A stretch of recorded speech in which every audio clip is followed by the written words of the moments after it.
कधीकधी आपलं घर बदलतं, पण त्यासोबतच नातीही बदलतात का? मुंबईच्या गजबजलेल्या गगनचुंबी इमारतीमध्ये अमेय आणि त्याचे वडील एका छोट्याशा अपार्टमेंटमध्ये राहत आहेत, काही दिवसांसाठी. पण या चार भिंतींच्या आत त्यांच्यातील अंतर मात्र दिवसेंदिवस वाढत चाललं आहे. एका घरातून दुसऱ्या घरात जाणं सोपं असतं, पण मनाने घर बदलणं इतकं सोपं नसतं. एका जुन्या पिढीच्या वडिलांची भावनिक ओढ आणि एका नव्या पिढीच्या मुलाचा वास्तववादी दृष्टिकोन यांच्यातील संघर्षाला वाहिलेली ही गोष्ट आहे. जेव्हा भूतकाळाची ओढ आणि भविष्याची धडपड एकाच छताखाली येते, तेव्हा काय घडतं? हे फक्त एका बापलेकाच्या नात्याचं कथानक नाही, तर आपल्या मुळाशी असलेल्या जोडणीची एक हळवी कथा आहे. घर बदलल्याने मन बदलतात का? या प्रश्नाचं उत्तर शोधण्यासाठी चला या प्रवासाला सुरुवात करूया. तर मंडळी, आज आपण द मेहता बॉईज या चित्रपटाचं स्पष्टीकरण करणार आहोत. हा चित्रपट प्रत्येक भारतीयासाठी वडील आणि मुलाच्या नातेसंबंधाचं दर्शन घडवतो. मी खात्रीने सांगू शकते की हा व्हिडिओ पाहणारा प्रत्येक मुलगा आपल्या वडिलांसोबतच्या नात्याशी निश्चितच रिलेट करू शकेल. त्यामुळे जास्त वेळ न दवडता आपण व्हिडिओला सुरुवात करूया. चित्रपटाच्या सुरुवातीला आपण अमेय या कॅरेक्टरला पाहतो. तो एक व्यावसायिक आर्किटेक्ट आहे आणि मुंबई शहरात एकटा राहतो. त्याचा दैनंदिन दिनक्रम अत्यंत साधा आहे. त्याला स्केचेस तयार करायला आवडतात. त्यानंतर तो कामावर जातो. अमेयचं राहणीमान अतिशय साधा आहे. तो सकाळी उठतो आणि काहीही सहज मिळालं, जसं की इडली, डोसा, ते खाऊन घेतो. कधीकधी मॅगीसुद्धा बनवतो. त्याचा जेवणावर फारसा फोकस नाही. त्याचं संपूर्ण लक्ष फक्त कामावर असतं. तो तयार होतो आणि घराबाहेर पडण्याआधी घराची लाईट सुरू ठेवतो, कारण रात्री परत आल्यावर अंधारलेलं घर त्याला आवडत नाही. त्यानंतर तो ऑफिसला जातो. अमेय सध्या एका मोठ्या प्रोजेक्टवर काम करत आहे. त्याच्या ऑफिसमध्ये त्याचे काही कॉम्पिटिटर्स आहेत, जे अनुभवी आहेत, पण तरीही त्याच्या बॉसनं अमेयची निवड केली, कारण त्याला अनुभवी माणसांपेक्षा नव्या दृष्टिकोनाची गरज होती. आणि अमेय तरुण असल्यामुळं तो नवा दृष्टिकोन आणू शकतो. आता सारा, जी टेक्निकली अमेयची गर्लफ्रेंड आहे, पण ऑफिसमध्ये ते उघडपणे जाहीर करता येत नाही. खासगी कंपन्यांमध्ये असं अनेकदा घडतं. सारा अमेयला विचारते की तू स्केचेस तयार केले आहेत का? त्यावर अमेय उत्तर देतो, होय, पण मी तुला दाखवू शकत नाही. सारा त्याला समजावते की त्याने बॉससमोर आत्मविश्वासानं बोलायला हवं. अमेयचा स्वभाव काहीसा शांत आहे. तो कोणत्याही वादात पडत नाही. कधीकधी त्याच्याकडे योग्य मुद्दे असतात, पण तो ते मांडत नाही. त्याचं फक्त कामाशी देणं घेणं असतं. ऑफिस पॉलिटिक्सबद्दल तर आपल्याला माहीतच आहे. सिनियर नेहमीच ज्युनियरवर दबाव टाकतात आणि सारा याचा विरोध करते. आजच्या मीटिंगमध्येही तसंच होतं. सारा अमेयला व्यवस्थित तयारी करून देते. अमेय ठरवतो की आज तो आत्मविश्वासाने प्रेझेंटेशन देईल आणि प्रोजेक्टमध्ये जे काही त्रुटी आहेत त्या सरांसमोर मांडेल. पण त्याच्या बोलण्यापूर्वीच काही वेगळं घडतं. त्याला एक छोटासा नोट मिळतो. ती नोट पाहता क्षणीच तो आतून हादरतो. पण त्या शब्दांनी अमेयचं संपूर्ण जगच बदलून जातं. अमेयची आई आता या जगात नाही. हे ऐकून तो लगेचच ऑफिसमधून बाहेर पडतो आणि विमानाची तिकीट बुक करून आपल्या गावी, म्हणजे आपल्या होमटाऊनला निघतो. यानंतर आपण पाहतो की अमेय अनेक वर्षांनंतर आपल्या घरी परत येत असतो, आणि तेही एका वाईट बातमीमुळं. तो आपल्या घराबाहेर उभा राहतो आणि जुन्या आठवणींमध्ये हरवतो. घराच्या बाहेर बोर्डवर मेहता बॉईज असं लिहिलेलं असतं. त्याच्या वडिलांनी त्याचं नाव लहानपणीच नेमप्लेटवर लिहिलं होतं. त्या जुन्या आठवणी पुन्हा ताज्या होतात. अमेय आपल्या घराच्या बॅकयार्डमध्ये जातो आणि स्वयंपाकघराच्या खिडकीतून डोकावतो. बरोबर तसंच जसं तो लहान असताना आईला स्वयंपाक करताना पाहायचा. त्याला तिथे आईसारखीच दिसणारी एक स्त्री दिसते, पण ती त्याची आई नव्हती, ती त्याची बहीण असते. अमेय तिथून आत जातो आणि आपल्या बहिणीला घट्ट मिठी मारतो. दोघेही भावनावश होऊन रडायला लागतात, कारण ती इतक्या वर्षानंतर भेटत होते. आता सगळे आपापल्या आयुष्यात व्यस्त झालेले असतात. अमेयची बहीण US मध्ये राहते. ती अमेयसाठी चहा बनवते आणि त्याला सांगते, आईच्या खोलीत जाण्याआधी चप्पल काढून जा. हळूहळू गावातले लोक, शेजारी आणि पाहुणे घरात जमायला लागतात आणि सर्वजण अमेयच्या आईला श्रद्धांजली अर्पण करतात. दुसऱ्या खोलीतून मिस्टर मेहता बाहेर येतात. ते म्हणजे अमेयचे वडील. बाकी लोकांप्रमाणे ते अमेयसोबतही केवळ हात मिळवतात. जणू त्यांना काही फरक पडलेला नाही की अमेय घरी परतला आहे. जेव्हा अमेय आपल्या आईला शेवटचं पाहण्यासाठी खोलीत जायला निघतो तेव्हा त्याचे वडील त्याला सांगतात, चप्पल बाहेर काढ. हेच त्याच्या बहिणीने त्याला आधीच सांगितलं होतं. त्यानंतर आपण पाहतो की संपूर्ण विधी पूर्ण होतो. पाहुणे आणि गावकरी निघून जातात. 2 दिवसांनी अमेय आणि त्याची बहीण चर्चा करत असतात. विषय असतो वडिलांशी संवाद साधण्याचा. तू जाऊन सांगतोस का मी काही सांगू? काही फरक पडणार नाही कारण ते कोणाचं ऐकणार नाहीत असं अमेय म्हणतो. पण त्याची बहीण ठाम असते, आपण त्यांच्याशी बोलायला हवं. दुसरीकडे मिस्टर मेहता लहान मुलांसोबत क्रिकेट खेळत असतात. ते पाहून अमेयची बहीण ठरवते की मी आत्ताच जाऊन त्यांच्याशी बोलेन.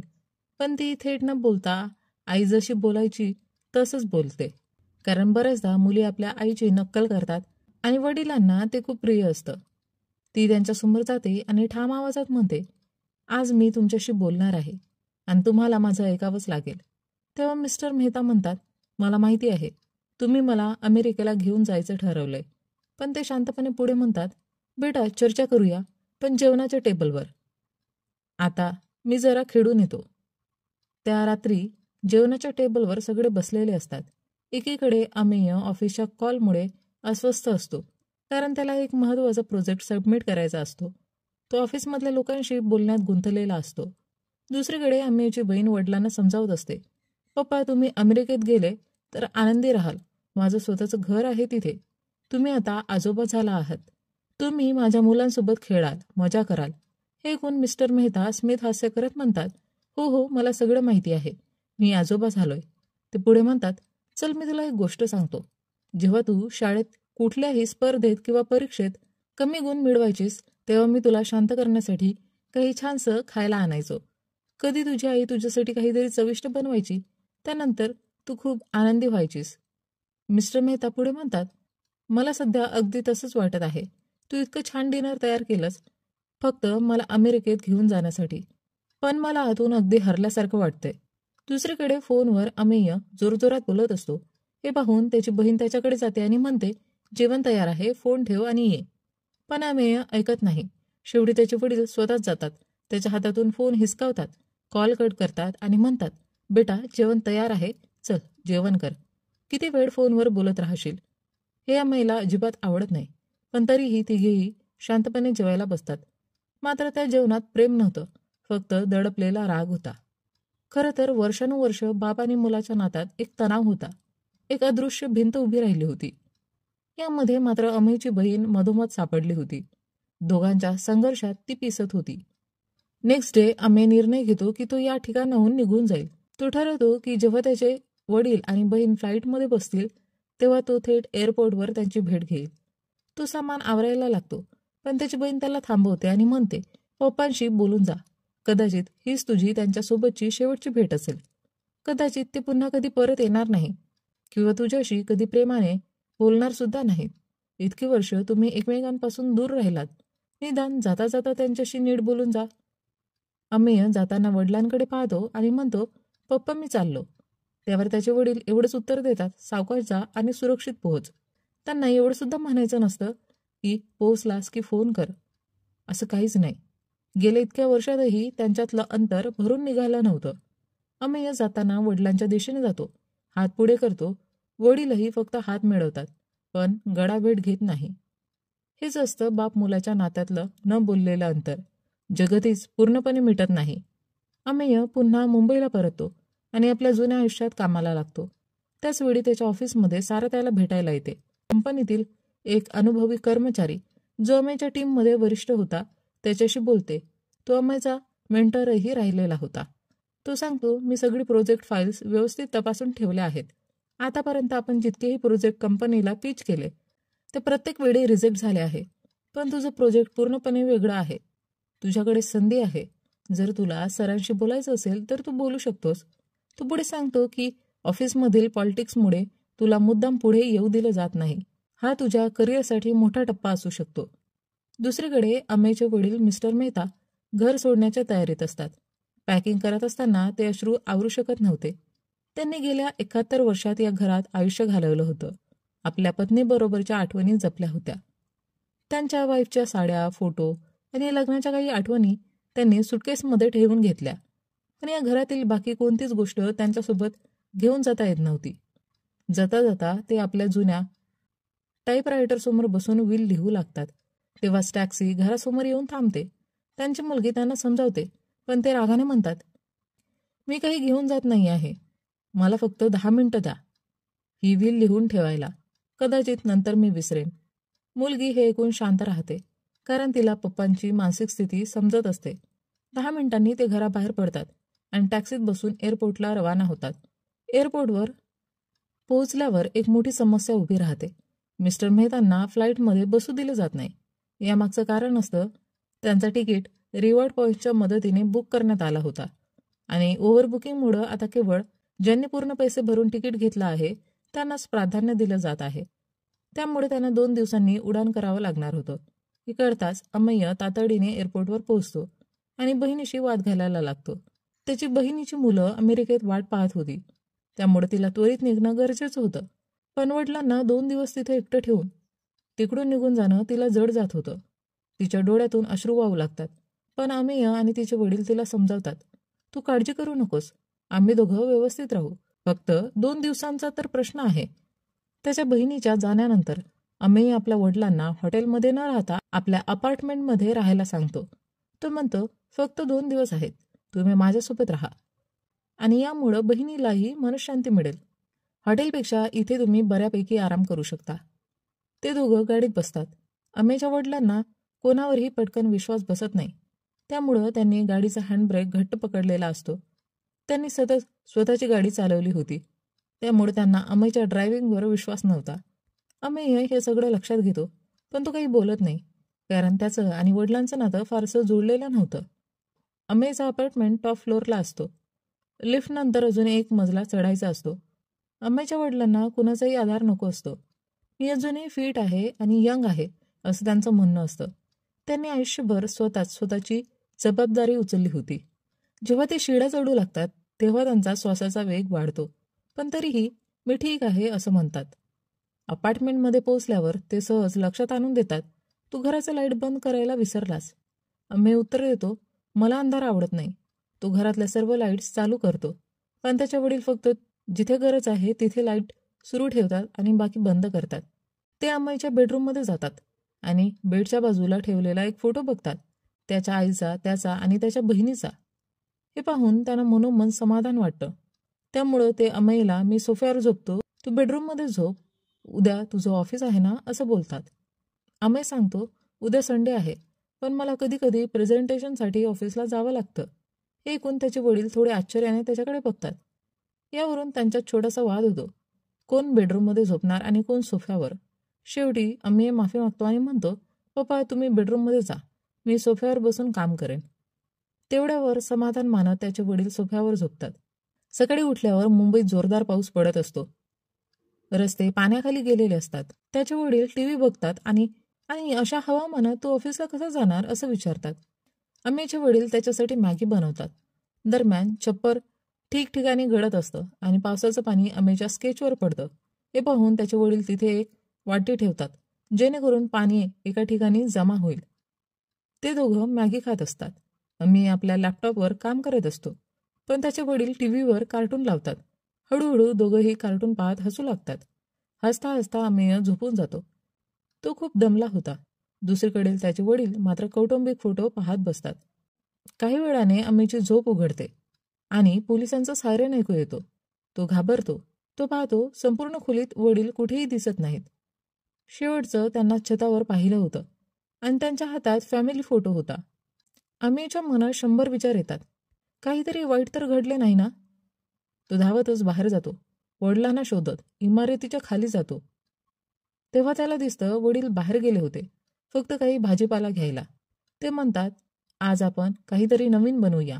हे पाहून अमेयला मिश्र भावनांचा सामना करावा लागतो. तो सुटकेचा निश्वास टाकतो. बरं झालं त्यांना काही झालं नाही. पण त्यांनी न सांगता घराबाहेर जाणं हे त्याला आवडत नाही. पावसामुळं अपार्टमेंटचा वीज पुरवठा खंडित होतो.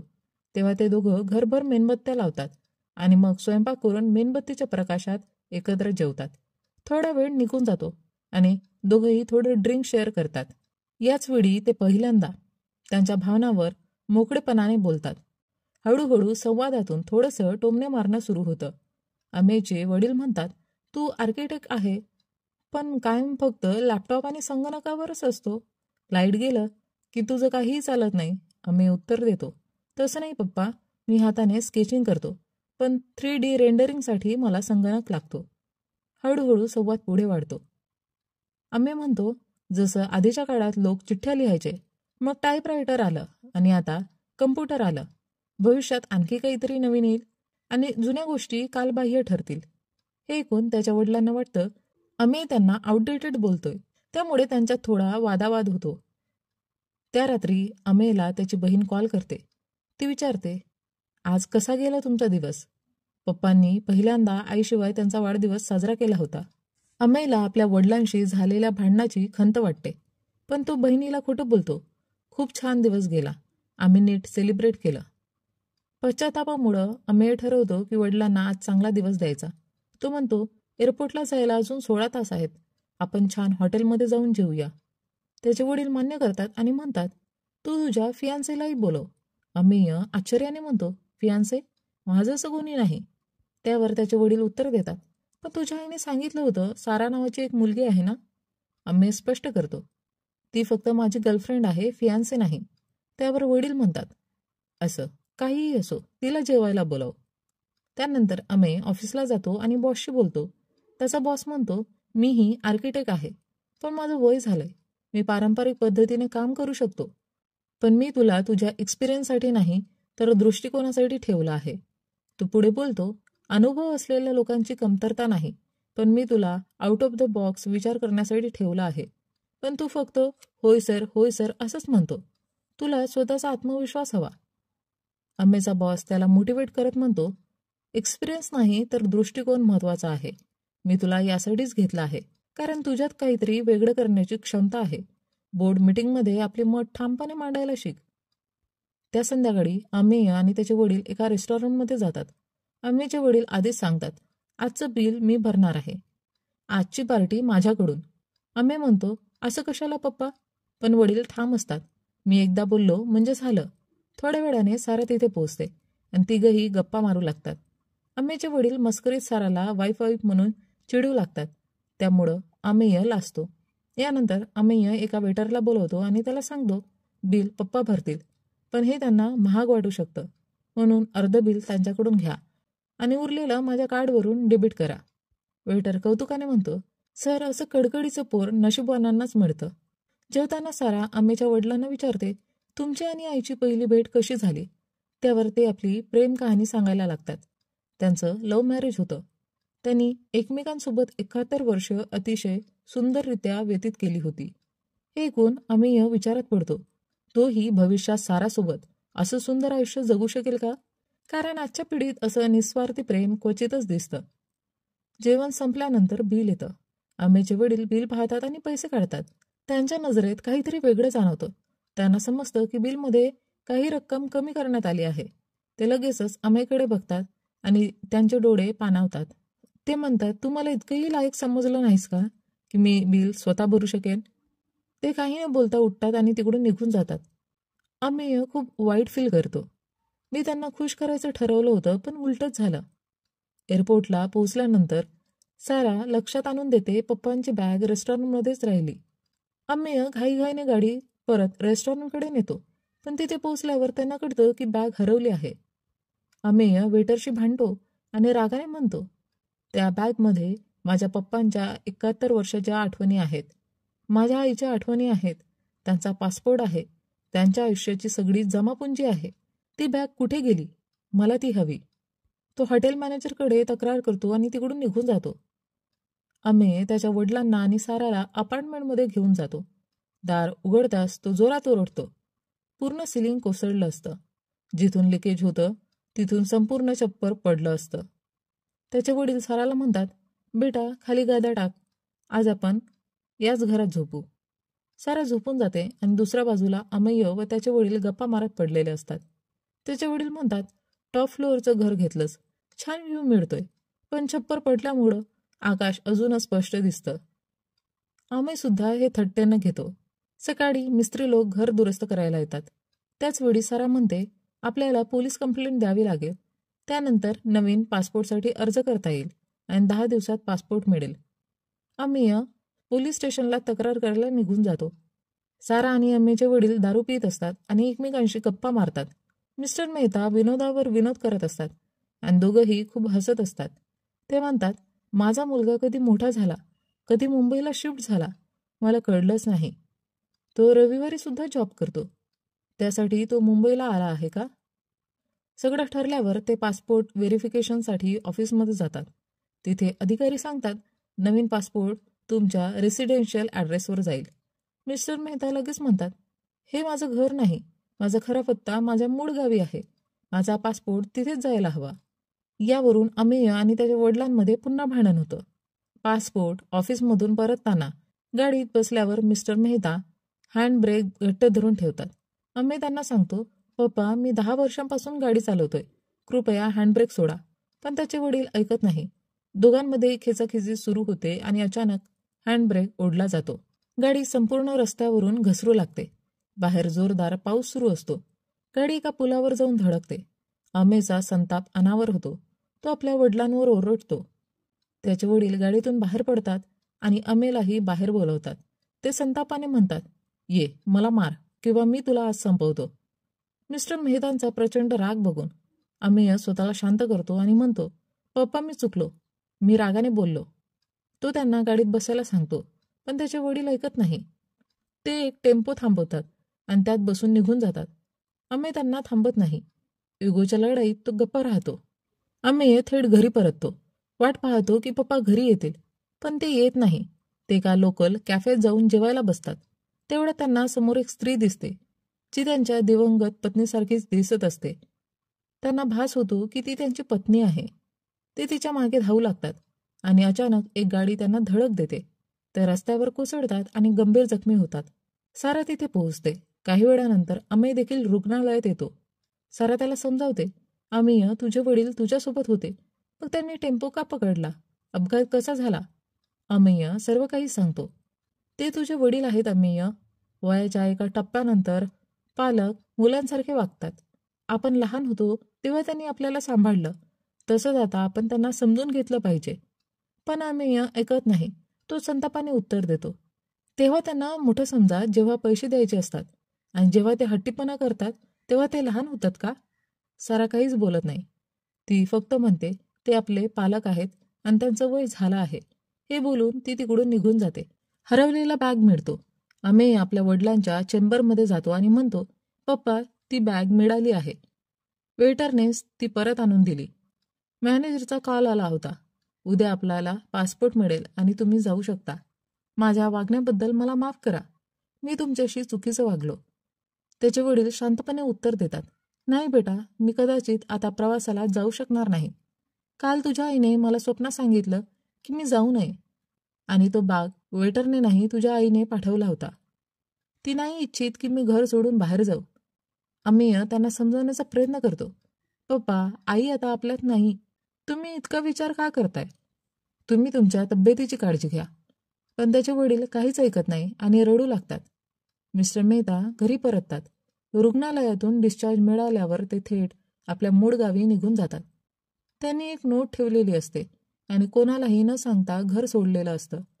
गावी पोचल्यावर ते गल्लीतील लहान मुलांसोबत क्रिकेट खेळतात आणि त्यांच्या जुन्या घरीच राहतात. त्या रात्री अमेय प्रचंड दारू पितो. त्याला स्वतःचा खूप राग आलेला असतो. तो पेन्सिलने आर्किटेक्चर डिझाईन काढतो आणि दुसऱ्या दिवशी ऑफिसमध्ये प्रेझेंट करतो. पण त्याची टीम मॅनेजर त्याला जोरदार धारेवर धरते. तो ओरडतो, हे काय तयार केलं? आम्हाला मॉडर्न इमर्जिंग इंडिया दाखवायचा आहे आणि तू काहीतरी ऐतिहासिक कालखंडाचे चित्र काढलं आहेस. तो अमेयला खूप अपमानास्पद बोलतो आणि वैयक्तिक टीका करतो. तू तुझी नोकरी टिकवण्यासाठी हे सगळं करत आहेस का? अमेय सगळं ऐकूनही शांत राहतो. सुरुवातीला अमेय शांत राहतो, पण मग त्याच्या आत जरा हिंमत येते आणि तो बोलायला सुरुवात करतो. सर, आतापर्यंत आपण पाठवलेले सगळे प्रोजेक्ट कंपनीने रिजेक्ट केले आहेत. जर त्यांना स्टील आणि काचेच्या इमारती हव्या असत्या तर त्या लंडनच्या प्रत्येक रस्त्यावर मिळाल्या असत्या. पण मी इथे भारताच्या पारंपरिक आर्किटेक्चरला पुनरुज्जीवित करण्याचा प्रयत्न केला. जुन्या काळातही AC शिवाय घर थंड ठेवण्याची पद्धत होती, योग्य ड्रेनेज सिस्टीम होती आणि मी हाच विचार डिझाईनमध्ये मांडला आहे. जेव्हा मी इंटर्न होतो तेव्हा तुम्हीच आम्हाला ह्या गोष्टी शिकवल्या होत्या आणि आता तुम्ही त्यांना आउटडेटेड म्हणत आहात. सर, जुन्या गोष्टी कधीच आउटडेटेड होत नाहीत. भारताची खरी खासियत हीच आहे की आपण आपल्या परंपरा पुढच्या पिढीपर्यंत पोहोचवतो. हे ऐकल्यावर बॉस थोडा शांत होतो आणि अमेचा प्रोजेक्ट होल्डवर ठेवतो. हा प्रोजेक्ट नीट तपासू असं सांगून तो संपूर्ण टीमला त्यावर लक्ष द्यायला सांगतो. अमेय खूप खुश होतो. अमेय थेट आपल्या वडिलांच्या गावी पोहोचतो आणि त्यांच्यासाठी एक खास भेट घेऊन जातो. त्याने स्वतःच काढलेला आर्किटेक्चरल स्केच. वडील ते बघून खूप आनंदी होतात. अमेय त्यांना सॉरी म्हणतो आणि बोलतो, पप्पा, तुमचा सुटकेस मिळाला, त्यात पासपोर्टही आहे. आता तुम्ही उद्या प्रवास करू शकता. पुढच्या दिवशी एअरपोर्टवर अमेय आपल्या वडिलांना हक करणार असतो, पण त्याच वेळी एक लहान मुलगा घाईघाईने चेक इनसाठी आत जातो आणि त्या क्षणात अमेयला जाणवतं की कदाचित तोही अशाच प्रकारे मोठा झालाय. वडिलांना निरोप देताना अमेय आणि त्याचे वडील पुन्हा एकदा फक्त हँडशेक करतात. ते एकमेकांना पूर्णपणे मिठी मारू शकत नाही. पण जाताना वडील अमेयला अचानक गळाभेट देतात आणि त्याच्या गालावर एक प्रेमाचा किस करतात. ते काही न बोलता पुढे निघून जातात आणि आपल्यासोबत अमेयने दिलेलं आर्किटेक्चरल स्केच देखील नेतात. अमेय आपल्या गाडीत येऊन बसतो आणि तेव्हा तो बघतो की सारा त्याच्या गाडीचा हँडब्रेक पकडून बसली आहे. त्याला त्याच्या वडिलांसोबत झालेला प्रसंग आठवतो आणि तो हलकच हसतो. अमेय आपल्या घरी पोहोचतो. घरात सगळ्या लाईट्स चालू असतात आणि तो शांतपणे त्या बंद करतो. आणि यासोबतच या चित्रपटाची कथा इथे संपते. घर फक्त 4 भिंतींनी बनत नाही, तर आठवणींनी उभं राहतं. वडिलांच्या जुन्या सवयी, मुलाची नवीन स्वप्न, या दोन्हीच्या संघर्षातून ते एकमेकांना समजून घ्यायला शिकले. प्रत्येक घर बदलतं, पण त्यासोबत माणसांच्या नात्यांची वीण अजून घट्ट होत जाते. जे हात ब्रेकला घट्ट धरून बसले होते त्यांनी शेवटी मोकळ्या मनाने निरोप घेतला. जे शब्द न बोलता राहिले ते एका मिठीत सांगितले गेले होते. कधीकधी आपलं घर आपल्याला परत बोलावतं, तर कधीकधी आपल्यालाच आपल्या माणसांकडे परत जावं लागतं. कारण शेवटी घर ही जागा नसते, ती एक भावना असते.